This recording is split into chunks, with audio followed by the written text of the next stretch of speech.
Welcome back guys in another video. இதுதான் GitHub சீரீஸோட part 2 video. இதில் வந்து நம்ம கிட்டை வச்சு நிறைய விஷயங்கள் பண்ண போகிறோம். சரிங்களா, சில கமெண்ட்ஸ் பேசிக்ஸ்லாம் கற்றுக்க போகிறோம். ஸோ வீடியோவை ஃபுல்லாக பாருங்கள். பட் ஸ்டார்ட் பண்ணுறதுக்கு முன்னாடி ஒரு சின்ன இம்பார்ட்டன்ட் விஷயத்தை மட்டும் சொல்லிக்கிறேன்.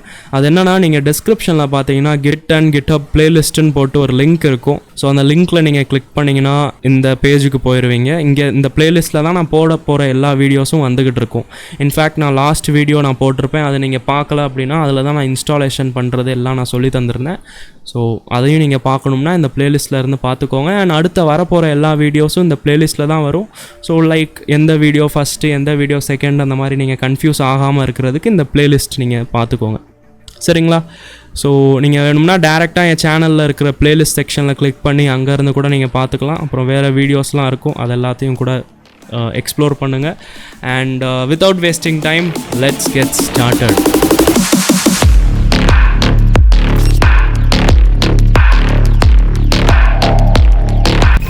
ஸோ கைஸ், இந்த கிட்டையும் கிட்ஹப்பையும் இந்த ஹோல் டியூட்டோரியல் சீரீஸில் உங்களுக்கு எக்ஸ்பிளைன் பண்ணுறதுக்காக நான் பேசாமல் ஒரு ஃபோல்டர் உருவாக்கிடுறேன். அதுக்கு பேர் நான் கிட் அண்ட் கிட்ஹப் அப்படின்னு வச்சுக்கிறேன். சரிங்களா? அண்ட் இதுக்குள்ளே நம்ம வந்து இப்போ கிட்டை வச்சு பண்ணுற விளாட்டுகள்லாம் பண்ணுவோம். ஸோ இதுக்கு பதிலாக நீங்கள் வந்து என்ன பண்ணுவீங்கன்னா, உங்களோட ப்ராஜெக்ட் ஃபோல்டர் இருக்கும்ல, அதுக்குள்ளே நான் இப்போ பண்ண போகிறதெல்லாம் பண்ணணும்.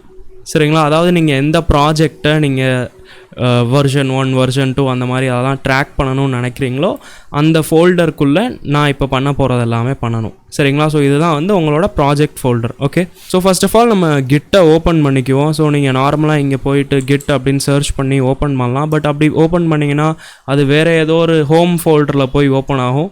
நம்ம இங்கே ரைட் கிளிக் பண்ணிட்டு ஓப்பன் கிட் பேஷ் ஹியர் அப்படின்னு கொடுத்துட்டோம்னா ஓப்பன் ஆயிரும். கிட் GUIன்னு சொல்லிட்டு ஒன்று இருக்குது. அது என்னன்னு பார்த்தீங்கன்னா இந்த மாதிரி இருக்கும். கைஸ், இது வந்து ஒரு வேஸ்ட் விஷயம் கைஸ். சரிங்களா? இதுக்கு நீங்கள் கிட் பேஷ் யூஸ் பண்ணி ஈஸியாக வேலையை முடிச்சிடலாம். சரிங்களா? ஸோ கொஞ்சம் ஜூம் பண்ணிக்குவோம். ஜூம் பண்ணுறதுக்கு நான் ஷார்ட்கட் உங்களுக்கு ஏற்கனவே சொல்லிட்டேன். கண்ட்ரோலையும் ஈக்குவல் டுவையும் சேர்த்து அமுக்கணும். ஸோ ஓரளவுக்கு ஜூம் ஆயிடுச்சு. ஐ ஹோப் உங்கள் கண்ணுக்கு நல்லா தெரிஞ்சுக்கிட்டு இருக்கும். ஸோ கைஸ், ஒரு ப்ராஜெக்டில் என்னெல்லாம் நடந்துக்கிட்டு இருக்குது, அதோட நிலைமை இப்போ என்ன, அது வந்து நம்ம தெரிஞ்சுக்கிறதுக்கு நம்ம என்ன பண்ணுவோம்னா கிட் ஸ்டேட்டஸ் அப்படின்னு நம்ம டைப் பண்ணுவோம். சரிங்களா? அது என்ன சொல்லும்னா இந்த ப்ராஜெக்டோட ஸ்டேட்டஸ் என்ன அப்படின்றத சொல்லும். ஓகே, ஸோ இப்போ நான் இதை போட்டுட்டு என்ட்ரு அமுக்கிறேன். ஒரு ப்ராப்ளம் வருது, நாட் அ கிட் ரெபாசிட்ரி இந்த மாதிரி சம்திங் சொல்லுது. அதுக்கு என்ன அர்த்தம்னா, நம்ம இப்போ இந்த ஃபோல்டர் இருக்குல்ல, இது வந்து ஒரு கிட் ரெபாசிட்ரியே கிடையாது. ரெபாசிட்ரினா ஒரு ஃபோல்டர், ஒரு ப்ராஜெக்ட் அப்படின்னு வச்சுக்கோங்களேன். ஸோ இந்த ஃபோல்டர் அல்லது இந்த ப்ராஜெக்ட் இருக்குல்ல, இது வந்து ஒரு கிட்டால் ட்ராக் பண்ண முடிகிற ரெபாசிட்ரி கிடையாதுன்னு சொல்ல வராங்க.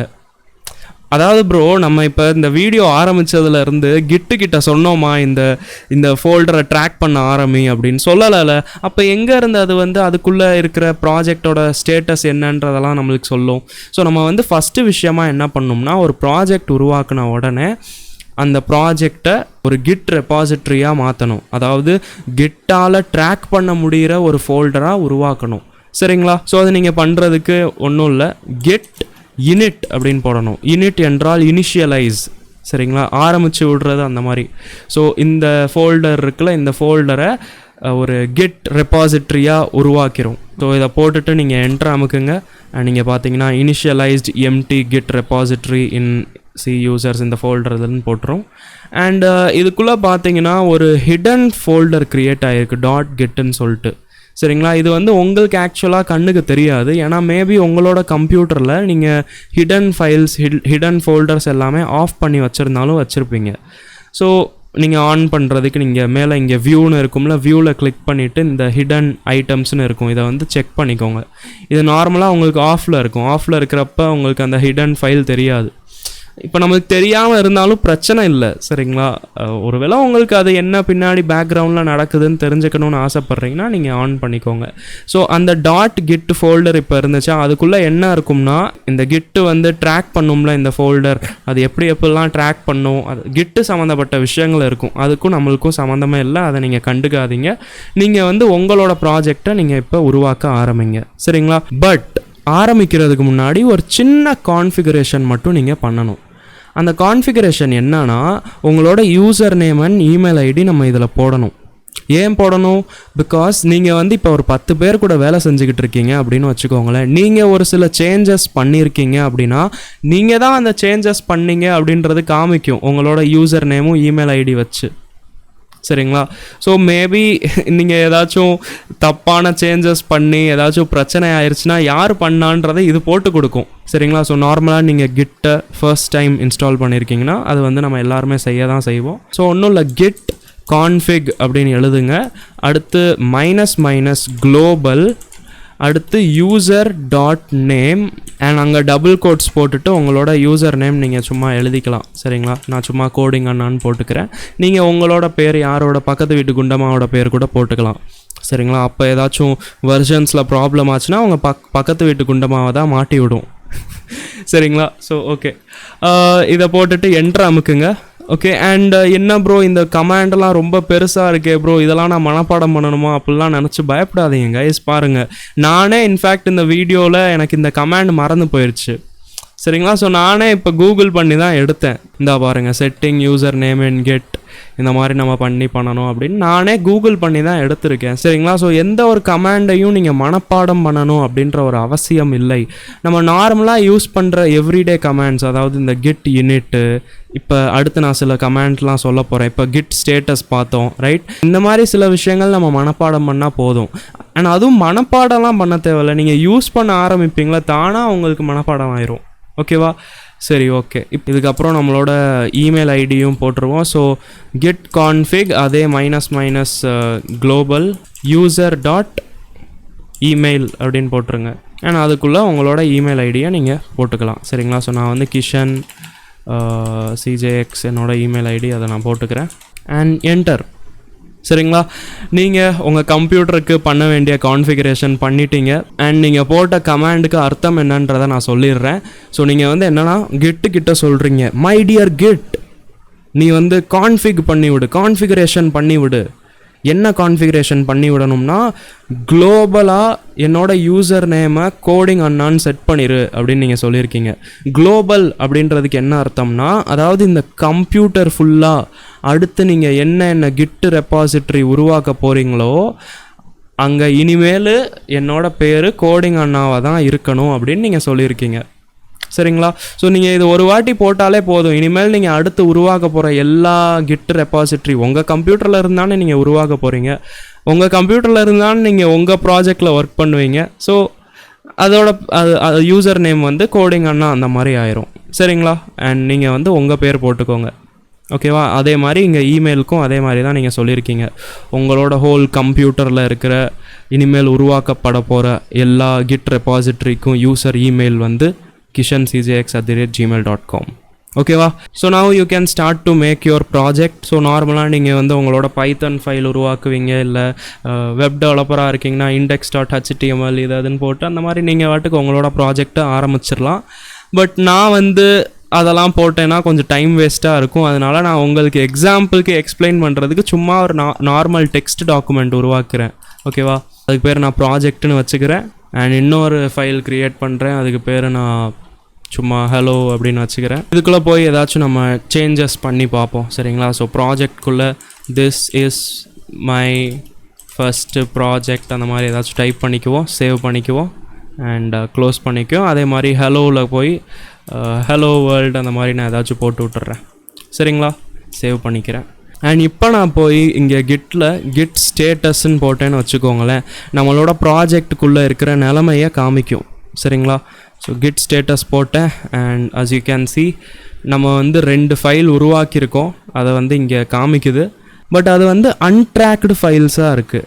ஸோ இந்த அன்ட்ராக்டுக்கு என்ன ப்ரோ அர்த்தம் அப்படின்னு கேட்பீங்க. So let me explain to you guys. இந்த கிட் இருக்குல்ல, கிட் ஹேஸ் 3 ஸ்டேஜஸ், அதாவது 3 ஸ்டெப்ஸ். ஓகேவா? ஃபஸ்ட் ஒன் வந்து அன்ட்ராக்டு, செகண்ட் ஒன் வந்து ஸ்டேஜ்டு அல்லது ஸ்டேஜிங் ஏரியான்னு கூட சொல்லுவாங்க. சரிங்களா? Staging area. And third one வந்து கமிட். ஸோ நீங்கள் எடுத்தோன்னே என்ன பண்ணீங்க, கிட் யூனிட் பண்ணிங்க. கரெக்டாக கிட் யூனிட் பண்ணிங்க, அப்புறம் கிட் ஸ்டேட்டஸ் பண்ணிங்க. கரெக்டாக 2 கமாண்ட் ஞாபகம் வச்சுக்கோங்க கைஸ். 2 கமாண்ட் அதுக்குள்ளே கற்றுக்கிட்டீங்க பார்த்தீங்களா? ஸோ கிட் யூனிட் என்ன பண்ணும், அந்த ப்ராஜெக்டை ஒரு கிட் ரெப்பாசிட்ரியாக மாற்றிடும். அதாவது கிட்டால் ட்ராக் பண்ணக்கூடிய ஒரு ஃபோல்டராக உருவாக்கிடும். ரைட்? ஆனால் ட்ராக்கிங் அங்கே ஆரம்பிக்காது. சரிங்களா. அதுக்குள்ளே நீங்கள் போயிட்டு நீங்கள் சும்மா இப்போ நம்ம 2 ஃபைல் க்ரியேட் பண்ணோம், ரைட், ஹலோ அண்ட் ப்ராஜெக்ட் அப்படின்றது. ஸோ இது வந்து இன்னும் ட்ராக் ஆக ஆரம்பிக்கல கைஸ். நீங்கள் ஏதாச்சும் சும்மா சேஞ்சஸ் ஏதாச்சும் புது ஃபைல் பண்ணிங்கன்னா அது இங்கே காமிக்கும், ஓகேங்களா. ஆனால் அது ட்ராக் ஆக ஆரம்பிக்கல. ட்ராக் ஆகிறதுக்கு அர்த்தம் என்னன்னு தெரியுமா? உள்ளக்க இருக்கிற ஒவ்வொரு லைனில் நீங்கள் என்ன எழுதுறீங்க அப்படின்றத கூட ட்ராக் பண்ணி சொல்லும். அது பேர் தான் ட்ராக் பண்ணுறது. ஸோ அந்த மாதிரி நீங்கள் ட்ராக்கிங் பண்ணணும் அப்படின்னா நீங்கள் என்ன பண்ணணும்னா ஸ்டேஜிங் ஏரியாக்குள்ளே இந்த ஃபைல்ஸை நீங்கள் கொண்டு வரணும். ஸ்டேஜிங் ஏரியாக்குள்ளே இருக்கிறப்ப தான் ஆக்சுவல் ட்ராக்கிங் எல்லாமே நடக்கும், சரிங்களா. ஸோ வாங்க நம்ம ஸ்டேஜிங் ஏரியாக்குள்ளே எப்படி கொண்டு வரதுன்றதை பார்ப்போம். ரொம்ப ஈஸி கைஸ். கிட் ஆட், அப்புறம் வந்து நீங்கள் எந்த ஃபைலை வந்து ஸ்டேஜிங் ஏரியாக்குள்ளே கொண்டு வரணுமோ அந்த ஃபைலோட பேர். ஸோ நான் வந்து இப்போதைக்கு இந்த ப்ராஜெக்ட் அப்படின்ற ஃபைலை போடுறேன். ஸோ சும்மா PRO அப்படின்னு போட்டு டேப் அமுக்குனிங்கன்னா அது ஆட்டோ கம்ப்ளீட் பண்ணிடும். ஸோ project.txt அப்படின்னு கம்ப்ளீட் பண்ணிருச்சு, சரிங்களா. நீங்கள் ஃபுல் நேம் போடணும் கைஸ், அதாவது இந்த .txt கூட போடணும், சரிங்களா. அதாவது இது ஒரு டெக்ஸ்ட் ஃபைல், அதனால் TXT. பைத்தன் ஃபைல்னா .py இருக்கும், HTMLனா .html இருக்கும்ல, அதை ஃபுல்லாக நீங்கள் போடுங்க. அண்ட் நவ் இது ட்ராக் ஆக ஆரம்பிச்சிருச்சு, சரிங்களா. ஸோ இப்போ நான் போய் திரும்பியும் கிட் ஸ்டேட்டஸ் அப்படின்னு போட்டேன்னா நியூ ஃபைல் project.txt அப்புறம் சேஞ்சஸ் டு பி கமிட்டட்னு போட்டிருக்கோம். இதுக்கு அர்த்தம் உங்களுக்கு இப்போதைக்கு புரியாது, பட் இப்போ வந்து நம்மளுக்கு க்ரீன் கலரில் காமிச்சிருச்சு. ஸோ இது வந்து ட்ராக் ஆக ஆரம்பிச்சிருச்சுன்னு அர்த்தம். பட் hello.txt வந்து ட்ராக் ஆகலை. ஏன் ட்ராக் ஆகலை? பிகாஸ் நம்ம கெட் ஆட் பண்ணல அந்த hello.txt-யை. ஸோ இப்போ வந்து நீங்கள் கேட்பீங்க, ப்ரோ ஒரு ஃபைல் இருந்தால் வந்து சரி நம்ம இந்த மாதிரி கிட் ஆடுன்னு பண்ணிக்கலாம். ஒரு 20 ஃபைல் 10,000 ஃபைல் இருந்துச்சுன்னா என்ன ப்ரோ எல்லாத்துக்குமே தனித்தனியாக கிட் ஆடுன்னு பண்ணிகிட்டு இருப்போமான்னு நீங்கள் கேட்பீங்க. ஸோ இல்லை கைஸ், அப்படி எதுவும் நீங்கள் பண்ண தேவையில்ல. கிட் ஆட் அப்புறம் ஸ்பேஸ் விட்டுட்டு டாட் போட்டுருங்க. டாட் போட்டிங்கன்னா எல்லா ஃபைல்ஸையும் ஆட் பண்ணி விட்டுரும் ஸ்டேஜிங் ஏரியாவில், ஓகேவா.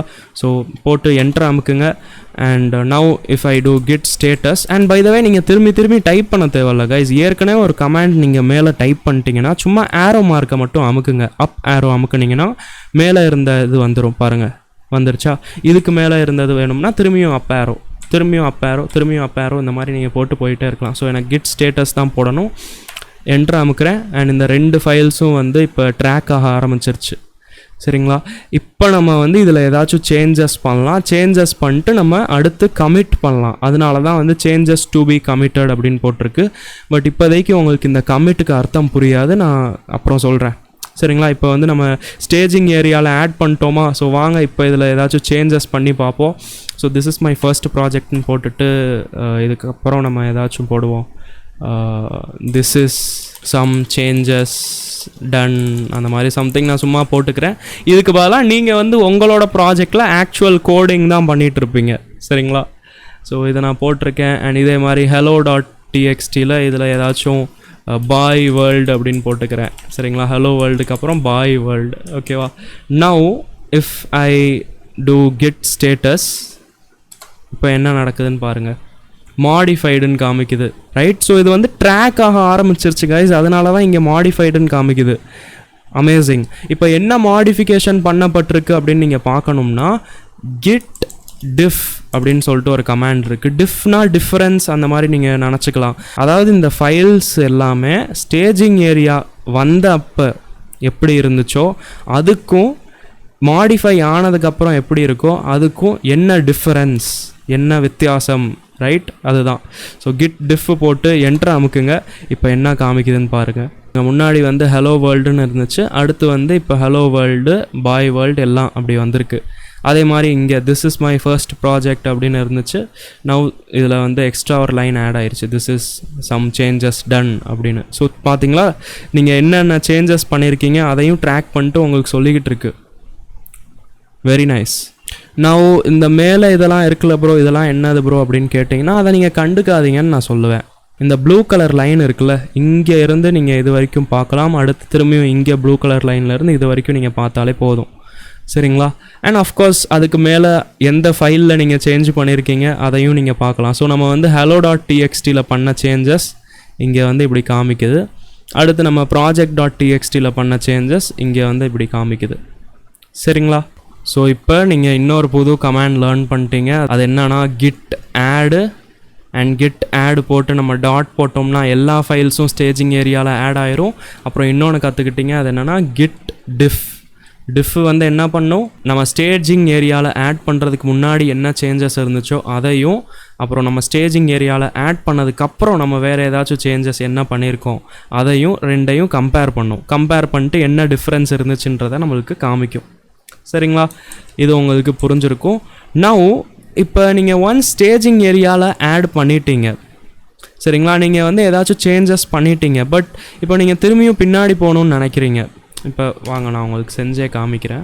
ஸோ இப்போ நான் இந்த ஹலோ பாய் வேர்ல்டு இதெல்லாம் இருந்துச்சுல, இது எல்லாத்தையும் நான் எடுத்தே விட்டுறேன். ஓகேவா, சேவ் பண்ணிட்டேன் எடுத்து விட்டுட்டு. பேசாமல் இந்த ஃபைல்ஸ் ரெண்டையும் டெலீட்டே பண்ணிடுவோம், அதுதான் பெஸ்ட்டு. சரிங்களா, இந்த மாதிரி நான் ஏதாச்சும் லூஸ்தனமான சேஞ்சஸ் நான் பண்ணிட்டேன். And now I want to go back. So அதுக்கு கமாண்ட் வந்து ரொம்ப ஈஸி, git restore. சரிங்களா, பட் அதெல்லாம் பண்ணுறதுக்கு முன்னாடி இந்த ஸ்க்ரீன் வந்து பார்க்க கொஞ்சம் நல்லா இல்லை.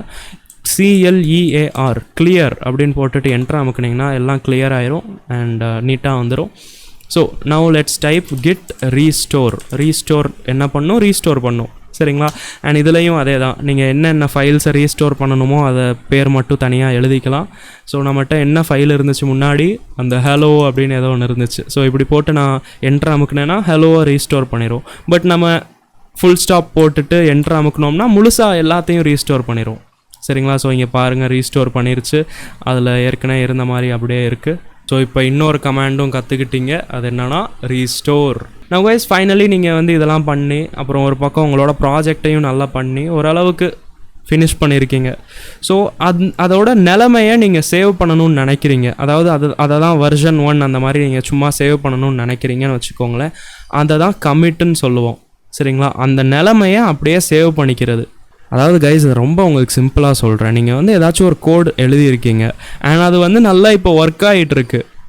சரிங்களா, நாளைக்கு நீங்கள் வந்து ஏதாச்சும் அதில் சேஞ்சஸ் பண்ணால் மேபி ஒர்க் ஆகாமல் மொத்தமாக ஒர்க் ஆகாமல் கூட போகலாம். அதனால் நீங்கள் இன்றைக்கி ஓரளவுக்கு முடிச்சிட்டிங்க, ஒர்க் ஆகிட்டுருக்கு அப்படின்னா அதோட நிலைமையை நீங்கள் சேவ் பண்ணி வச்சுக்கணும்.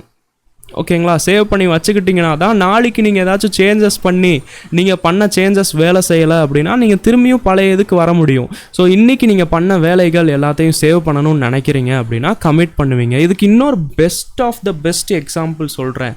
கேம் விளாண்டுருப்பீங்க எல்லோரும், GTA Vice City, GTA San Andreas இந்த மாதிரி. ஸோ மிஷன்ஸ் முடிப்பீங்க. கரெக்டாக மிஷன்ஸ் முடிச்சுட்டு நீங்கள் என்ன பண்ணுவீங்க, கேமை சேவ் பண்ணிடுவீங்க. சேவ் பண்ணோடனே அடுத்த நாள் நீங்கள் கேமை ஆரம்பித்தப்போ நீங்கள் சேவ் பண்ண இடத்துல இருந்து தான் ஆரம்பிக்கும். அண்ட் அதே மாதிரி நீங்கள் மல்டிபிள் டைம்ஸ் நீங்கள் சேவ் பண்ணிட்டீங்கன்னா நீங்கள் பிடிச்ச இடத்துல இருந்து ஆரம்பிக்கலாம். கரெக்டாக, அதாவது வேணும்னா நீங்கள் பழைய மிஷன் கூட போய் பண்ணலாம் திரும்பியும். ஞாபகம் இருக்கா நான் சொல்கிறது எல்லாமே? அதுதாங்க கைஸ், அது ஒரு காலம். சின்ன வயசில் நல்லா விளாண்டுட்டு இருந்தோம், ஜாலியாக இருந்துச்சு. இப்போ தான் பாருங்கள் கோடிங் படிக்க வேண்டிய நிலமையாக இருக்குது. சரி, பட் ஸ்டில் அப்போ இருந்த நம்ம லேர்ன் பண்ண எக்ஸாம்பிள்ஸை இங்கே யூஸ் பண்ணலாம்ல. ஸோ அங்கே எப்படி நம்ம ஜிடிஏல மிஷன்ஸ்லாம் சேவ் பண்ணுவோம், அதே மாதிரி தான் இதுவும். சரிங்களா, நீங்கள் வந்து இப்போ இன்றைக்கி பண்ண வேலைகள் எல்லாத்தையுமே வச்சு ஒரு வாட்டி சேவ் பண்ணிடுவீங்க, அடுத்து நாளைக்கு பண்ணுற ஒரு வாட்டி சேவ் பண்ணிடுவீங்க, அதே மாதிரி போயிட்டுருப்பீங்க. தேவைப்படுறப்ப நீங்கள் திரும்பியும் பின்னாடி வந்து நீங்கள் பார்த்துக்கலாம். ஜிடிஏல என்ன இருக்கும்னா ஒரு 8 ஸ்லாட்டு தான் இருக்கும்னு நினைக்கிறேன், 7-8 ஸ்லாட்டு. அந்த 7-8 தடவை தான் நீங்கள் சேவே பண்ண முடியும். கரெக்டாக, ஆனால் கிட்டில் வந்து இந்த மாதிரி லிமிட் இல்லை. கிட்டில் நீங்கள் எத்தனை வாட்டி வேணாலும் சேவ் பண்ணிக்கலாம். சரிங்களா, அதனால் பிரச்சனையே இல்லை. ஸோ நம்ம வந்து இப்போ ஆக்சுவலாக இந்த கமிட் எப்படி பண்ணணுன்றதை உங்களுக்கு செஞ்சு காமிக்கிறேன். ஸோ ரொம்ப சிம்பிள் கைஸ், git commit அப்படின்னு டைப் பண்ணுங்கள் அண்ட் என்ட்ரு அமுக்குங்க. என்ட்ரு அமுக்குனோடனே oh my God what is this அப்படின்னு நினச்சி பயப்படாதீங்க கைஸ். இது வந்து பார்த்தீங்கன்னா விம் எடிட்டர். சரிங்களா, லினக்ஸ் யூஸ் பண்ணிகிட்ருக்கிற மனிதர்களுக்கு புரியும், பட் சாதாரண மனிதர்களுக்கு புரியாது. அதனால் நீங்கள் இதை கண்டுக்காதீங்க. ஓகேங்களா, குவிட் பண்ணுறதுக்கு :Q அமுக்கி குவிட் பண்ணலாம். இல்லைனா எனக்கு தெரியும் இது உங்களுக்கு புரியாது, மொத்தமாகவே க்ளோஸ் பண்ணிக்கோங்க. சரிங்களா, மொத்தமாகவே க்ளோஸ் பண்ணிவிட்டு நவ் அகெயின் நீங்கள் git bash ஓப்பன் பண்ணுங்கள். இப்போ வந்து நம்ம என்ன பண்ணணும், git commit. ஓகேங்களா, git commit பண்ணோன்னே நம்மளுக்கு அந்த விம் எடிட்டர் அந்த மாதிரி ஏதோ லூஸ்தனமாக ஓப்பன் ஆயிடுச்சு. அது வந்து ஓப்பன் ஆகி உங்ககிட்ட என்ன கேட்டுட்டு இருந்துச்சுன்னா ஒரு மெசேஜ் கேட்டுட்டு இருந்துச்சு. சரிங்களா, சும்மா ஒரு மெசேஜ் லைக் நீங்கள் இந்த மாதிரி ஏதோ சேஞ்சஸ் பண்ணியிருக்கீங்க அந்த மாதிரி சும்மா எழுதுவோம்ல கைஸ். அதாவது நீங்கள் இன்றைக்கி பண்ண உங்களோட ப்ராஜெக்டில் சம்திங் பண்ணி ஒரு பக்கை நீங்கள் ஃபிக்ஸ் பண்ணிட்டீங்க. சரிங்களா, ஸோ நீங்கள் வந்து ஒரு மெசேஜ் மாதிரி எழுதிக்கலாம், ஃபிக்ஸ்டு ஸ்க்ரீன் எரர் அந்த மாதிரி சம்திங். நீங்கள் என்ன பண்ணியிருக்கீங்களோ அதை நீங்கள் எழுதிக்கலாம். அப்படி எழுதினா தான் நீங்கள் ஃப்யூச்சரில் நிறைய கமிட் பண்ணி வச்சுருப்பீங்க. இப்போ நான் எந்த கமிட்டுக்கு திரும்பியும் போகணும் அப்படின்னு தெரிஞ்சுக்கணும்னா இந்த மெசேஜ் தான் உங்களுக்கு கரெக்டாக இருக்கும். இந்த மெசேஜை நீங்கள் பார்த்து போயிடலாம். அதனால தான் ஒரு மெசேஜ் நீங்கள் வந்து டைப் பண்ணணும். பட் நம்ம பண்ணோம்னா ஏதோ விம் எடிட்டர் ஓப்பன் ஆகிட்டு இருந்துச்சு. அண்ட் எனக்கு தெரியும் கண்டிப்பாக உங்களுக்கு யாருக்கும் விம் தெரியாது, ஆனால் எனக்கு தெரியும். ஸோ இப்போ நீங்கள் விம்குள்ளே போகாமல் நீங்கள் டேரெக்டாகவே இங்கே மெசேஜ் டைப் பண்ணணும்னா -m போட்டுட்டு அடுத்து you can type your message. ஓகேவா? ஸோ நான் என்ன டைப் பண்ண போகிறேன்னா this is the first commit அப்படின்னு போட்டுக்கிறேன் அண்ட் என்ட்ரு அமுக்கிறேன். பட் இங்கே வந்து ஏதோ எரர் வருது. ஏன் எரர் வருதுன்னா நீங்கள் இந்த மெசேஜை நீங்கள் டபுள் கோட்ஸ்குள்ளே போடணும். சரிங்களா? ஸோ போய் டபுள் கோட்ஸ் போட்டுக்கோங்க நண்பர்களே. And then enter. And now as you can see 2 files changed. 2 file நம்ம உருவாக்கணும்ல, அதுதான் என்னென்னலாம் நடந்துச்சு அதெல்லாம் போட்டிருக்கு. அண்ட் கமிட் ஆயிடுச்சு கைஸ். எஸ் ரியலாகவே இது கமிட் ஆயிடுச்சு. அதாவது அந்த மிஷன் முடிச்சுட்டு நம்ம சேவ் பண்ணுவோம்ல, அந்த மாதிரி இது சேவ் ஆயிடுச்சு. ஸோ இந்த ப்ராஜெக்ட் இப்போ எந்த நிலமையில் இருக்கோ இந்த நிலமைக்கு நம்ம வேணும்னா எப்போ வேணாலும் போய்க்கலாம். சரிங்களா? இப்போ நான் என்ன பண்ண போகிறேன்னா இதை டெலீட் பண்ணிடுறேன். டெலீட் பண்ணிவிட்டு நான் புதுசாக வேறு ஃபைல்ஸ் உருவாக்குறேன்.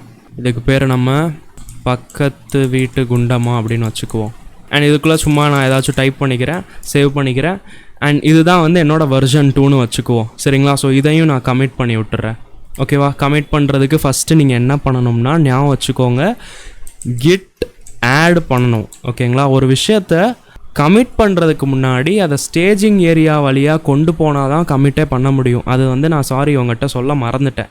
சரிங்களா? ஸோ இந்த ஆரோ மார்க் நீங்கள் பார்த்துக்கோங்க. கமிட் நீங்கள் பண்ணணும்னா டைரெக்டாக அன்ட்ராக்டில் இருந்து கமிட் வரைக்கும் பண்ண முடியாது. சரிங்களா? ஃபஸ்ட்டு நீங்கள் ஸ்டேஜிங் ஏரியாக்குள்ளே வரணும். வந்ததுக்கப்புறம் தான் கமிட் பண்ண முடியும். ஓகேவா? ஸோ நம்ம ஃபஸ்ட்டு கிட் ஆட் டாட்னு போட்டுட்டு அதை ஸ்டேஜிங் ஏரியாக்குள்ளே கொண்டு வந்துட்டோம். Now I will do git commit -m and நான் வந்து உள்ளக்க எழுதிடுவேன் this is the second commit அப்படின்னு and press enter. இதில் போட்டுருச்சு deleted hello.txt, அப்புறம் நம்ம project.txtயும் delete பண்ணோம், அப்புறம் create பண்ணியிருக்கோம் பக்கத்து வீட்டு குண்டமா .txt. Nice. now guys of course நீங்கள் இந்த மாதிரி எதுவும் கமிட் பண்ண மாட்டீங்க. நீங்கள் உங்களோட ப்ராஜெக்ட்குள்ளே ஆக்சுவலாக சேஞ்சஸ் ஏதாச்சும் பண்ணி அந்த மாதிரி தான் கமிட் பண்ணுவீங்க. ஸோ now git log அப்படின்னு ஒரு கமாண்ட் பற்றி நம்ம தெரிஞ்சுக்குவோம். git log என்ன பண்ணோம்னா இது வரைக்கும் இந்த git ரெபாசிட்ரிக்குள்ளே என்னென்ன கமிட்லாம் நடந்திருக்கு அண்ட் அந்த கமிட் பண்ணும்போது என்ன மெசேஜால் கமிட் ஆச்சு அது எல்லாமே காமிக்கும். ஸோ git log போட்டு என்ட்ரு அமைக்கிறங்க. And as you can see நம்மளுக்கு வந்து இருங்க நான் ஃபுல் ஸ்க்ரீன் ஆக்கிக்கிறேன். So as you can see first நம்ம பண்ண கமிட் வந்து லாஸ்ட்டாக கீழே எழுதியிருக்கு. This is the first commit. Author வந்து கோடிங் அண்ணா இந்த இமெயில் ஐடி அண்ட் இந்த டேட்டில் இந்த டைமில் உருவாக்கப்பட்டிருக்கு அப்படின்னு. அண்ட் அதே மாதிரி இப்போ நம்ம பண்ண இந்த செகண்ட் கமிட்டையும் அதே மாதிரி டைம் போட்டு டேட்லாம் போட்டு எல்லாம் போட்டிருக்கு. ஸோ நான் உங்களுக்கு ஸ்டார்டிங்கில் சொன்னேன்ல அந்த யூசர் நேம் செட் பண்ணணும், இமெயில் ஐடி செட் பண்ணணும், இதுக்காக தான் நம்ம செட் பண்ணணும். சரிங்களா? ஸோ அதெல்லாம் ஓகே. இது என்ன ப்ரோ மேலே என்னமோ ஏதோ ஐடி கொடுத்துருக்காங்க, இது என்ன ப்ரோ அப்படின்னு கேட்டிங்கன்னா இதுதான் வந்து உங்களோட கமிட்டோட ஐடி. ஓகேங்களா? நீங்கள் கமிட் பண்ணிங்கன்னா சும்மா இது வந்து ஒரு ஹேஷ் கோடு. சரிங்களா? இதை SH256 வச்சு ஹேஷ் கோடு ஜென்ரேட் பண்ணியிருக்காங்க. அதெல்லாம் நீங்கள் கவலைப்படாதீங்க, ஒன்றும் இல்லை. இது வந்து எவ்ரி கமிட்டுக்கு இது டிஃப்ரெண்ட்டாக தான் இருக்கும். ஒரு யூனிக் ஐடென்டிஃபையர், ஒரு ஐடி. சரிங்களா? ஒரு ரோல் நம்பர்னு வச்சுக்கோங்க. ஸோ இந்த கமிட்டுக்கு இதுதான் ரோல் நம்பர் அண்ட் இந்த கமிட்டுக்கு இதுதான் ரோல் நம்பர். ஸோ இந்த கமிட்குள்ளே நீங்கள் என்ன பண்ணியிருக்கீங்கன்றதை போய் பார்க்கணும் அப்படின்னா இந்த ரோல் நம்பர் உங்களுக்கு தெரிஞ்சால் தான் நீங்கள் பார்க்க முடியும். ஸோ இந்த ரோல் நம்பர் தெரிஞ்சுக்கிறதுக்கு நீங்கள் என்ன பண்ணணும், கிட் லாக் போடணும். கிட் லாக் போட்டிங்கன்னா இதெல்லாம் காமிச்சிரும். அண்ட் அதுக்கப்புறம் இந்த ரோல் நம்பரை நீங்கள் காப்பி பண்ணிக்கணும். காப்பி பண்ணுறதுக்கு நீங்கள் ரைட் கிளிக் பண்ணிவிட்டு இங்கே காப்பி இருக்குது, அதை நீங்கள் பண்ணிக்கலாம். சரிங்களா? ஏன்னா நீங்கள் Ctrl+C Ctrl+V போட்டிங்கன்னா இதுக்குள்ளே வேலை செய்யாது. அதனால் நீங்கள் ரைட் கிளிக் பண்ணி காப்பி பண்ணிக்கோங்க. இல்லைனா இதுக்கு ஷார்ட்கட்டும் இருக்குது. என்னென்னா Ctrl+Insert அப்படி கூட நீங்கள் பண்ணி காப்பி பண்ணிக்கோங்க. அண்ட் அடுத்து நான் என்ன பண்ண போகிறேன்னா இந்த ஃபஸ்ட்டு கமிட்டில் நான் என்னெல்லாம் பண்ணியிருந்தேன்றதை இப்போ நான் பார்க்க போகிறேன். அதாவது நான் பழைய நிலைமைக்கு போக போகிறேன், டைம் ட்ராவல் பண்ண போகிறேன். சரிங்களா?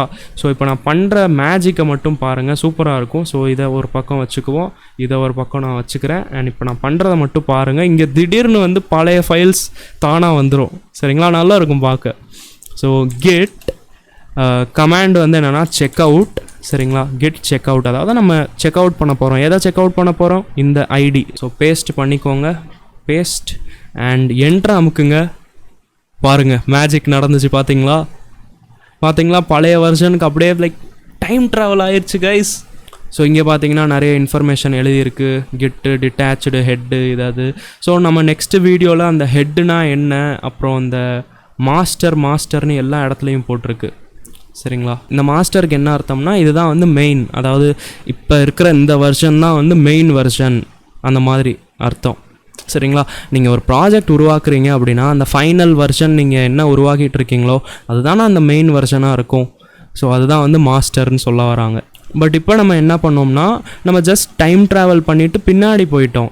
ஸோ அது வந்து அந்த கமிட் ஐடியை வந்து காமிச்சிக்கிட்டு இருக்கு. ஸோ இதை வச்சே நீங்கள் தெரிஞ்சுக்கலாம் நீங்கள் பண்ணிக்கிட்டு இருக்கிற சேஞ்சஸ் வந்து அந்த மெயின் ப்ராஜெக்ட் வெர்ஷனில் சேஞ்ச் ஆகிட்டு இருக்கா இல்லை பழைய வெர்ஷனில் சேஞ்ச் ஆகிட்டு இருக்கா என்னன்னு சரிங்களா.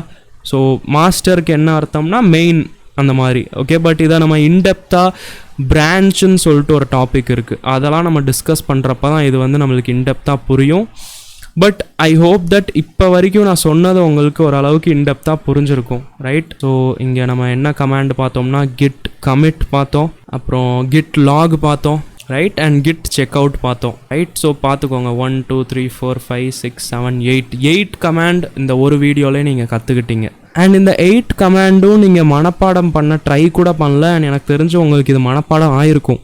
ஆகலைன்னா நீங்கள் வந்து செஞ்சு பார்க்கலன்னு அர்த்தம் சரிங்களா. இப்போ நான் செஞ்ச எல்லா விஷயங்களும் உங்கள் கம்ப்யூட்டருக்குள்ளே நீங்கள் செஞ்சு பார்க்கணும் ஓகேங்களா. நான் வந்து இங்கே சும்மா மொக்க எக்ஸாம்பிள்ஸ் இந்த சும்மா ஹலோ ப்ராஜெக்ட் இதுன்னு பண்ணிக்கிட்டு இருக்கேன். நீங்கள் வந்து ஆக்சுவலாக உங்களோட ப்ராஜெக்ட்ஸ் ஏதாச்சும் பண்ணிகிட்டு இருக்கீங்க அப்படின்னா அதில் அல்லது மேபி நீங்களும் சும்மா என்னைய மாதிரியே ஏதாச்சும் டெஸ்ட் பண்ணி பாருங்கள். ஏதாச்சும் ஒரு இமேஜ் ஃபைல் கொண்டு வாங்க, அது ட்ராக் பண்ணுதா இல்லையா, அது என்ன பண்ணும் அதெல்லாம் ட்ரை பண்ணி பாருங்கள் சரிங்களா. இதெல்லாம் ட்ரை பண்ணாதான் இந்த கமெண்ட்ஸ் எல்லாம் உங்களுக்கு லைட்டாக மண்டையில் ஏறும் சரிங்களா. அண்ட் இது ரொம்ப ஒன்றும் கஷ்டமான கமெண்ட்ஸும் இல்லை. So yeah I hope that நான் இங்கே சொன்ன எல்லா விஷயங்களும் உங்களுக்கு புரிஞ்சிருக்கும். பட் வெயிட் அ மினிட், ஒரே ஒரு விஷயம் மட்டும் நான் சொல்ல மறந்துட்டேன். அது என்னன்னா மாடிஃபைடு. ஸோ இது வந்து லைட்டாக உங்களுக்கு கன்ஃபியூஸ் ஆனாலும் ஆகும் சரிங்களா. ஏற்கனவே நீங்கள் இவ்வளோ விஷயங்கள் கற்றுக்கிட்டீங்க, அதனால நான் இந்த மாடிஃபைடை இந்த வீடியோவில் கவர் பண்ண வேணான்னு இருக்கேன் சரிங்களா. நெக்ஸ்ட் வீடியோவில் இந்த மாடிஃபைடை பற்றி இன்டெப்த்தாக நம்ம பேச போகிறோம்.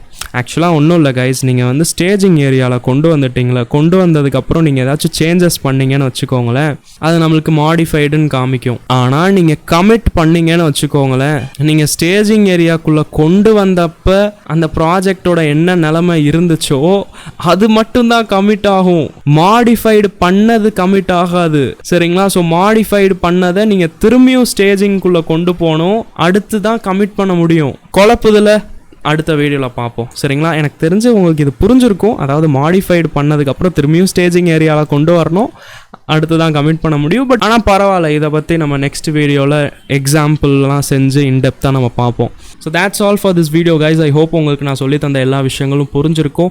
ப்ராக்டிஸ் பண்ணுங்கள், சும்மா எக்ஸ்ப்ளோர் பண்ணுங்கள், எக்ஸ்பெரிமெண்ட் பண்ணுங்கள், கிட்டு கமிட் 1000 வாட்டி பண்ணி பாருங்கள், ஸ்டேஜே பண்ணாமல் கமிட் பண்ணுங்கள், இந்த மாதிரி சும்மா எக்ஸ்பெரிமெண்ட் பண்ணி பாருங்கள். அப்போ தான் நீங்கள் கற்றுக்குவீங்க. அண்ட் ரொம்ப இந்த மாதிரி பேசி உங்களோட டைமை வேஸ்ட் பண்ண வேணாம். தேங்க்ஸ் ஃபார் வாட்சிங் திஸ் வீடியோ. நான் உங்களை அடுத்த வீடியோவில் பார்க்குறேன். அப் டு தட் நான் எப்பவும் சொல்கிற மாதிரி keep learning, keep practicing and keep watching Coding Anna.